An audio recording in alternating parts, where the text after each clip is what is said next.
যারা সৌদিতে যেতে চান তারা প্রশ্ন করেন, আমার কোনো কাজ জানা নাই, তাহলে আমি কিভাবে সৌদিতে যেতে পারি? হ্যাঁ, আপনার কোনো কাজ জানা নেই, কোনো অসুবিধা নেই, কিন্তু আপনি মানুষটা তো সুস্থ আছেন।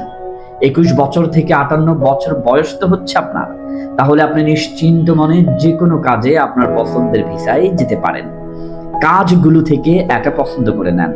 মাদ্রাসা, মসজিদ, হাসপাতাল, warehouse, super shop, market, দোকানপাট, রাজমিস্ত্রি, রং মিস্ত্রি, কাঠ মিস্ত্রি, প্লাম্বার, আবাসিক, হোটেল, রেস্টুরেন্ট, ক্যাফেটেরিয়া, বাকালা, প্রাইভেট কার ওয়াশ, আদালত, তেলের পাম্প, এই জাতীয় মাজরা সহ যত কাজে যেতে চান, কফি শপেও আপনার যোগ্যতা অনুযায়ী পৌঁছাতে পারবেন। কিন্তু কোনো যোগ্যতা তো নেই, তাহলে আলহামদুলিল্লাহ প্যাকেটিং জানতে করতে পারেন। Food packaging, factory house, chocolate packet করা, খেজুরটাকে টুকটুক করে প্যাকেট করে দেয়া, এই একটা প্যাকেট করতে তো আর আপনার যোগ্যতার প্রয়োজন হবে না। আশা করি ভাষা ল্যাঙ্গুয়েজের জন্য ভয় পাচ্ছেন, কোনো অসুবিধা নেই। আলহামদুলিল্লাহ 30 লক্ষেরও অধিক বাংলাদেশি প্রবাসী সৌদি আরবে থাকেন।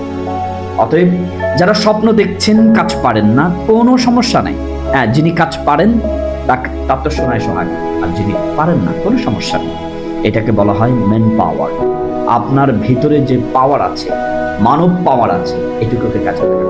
আল্লাহ আপনার রাস্তা খুলে দেবে। হাবিব ট্রাভেলসে যে কোনো কাজের জন্য পারেন না পারেন আমাদের সাথে যোগাযোগ করেন, ইনশাল্লাহ আল্লাহ আপনার জীবিকার ব্যবস্থা করবেন। আসসালামু আলাইকুম।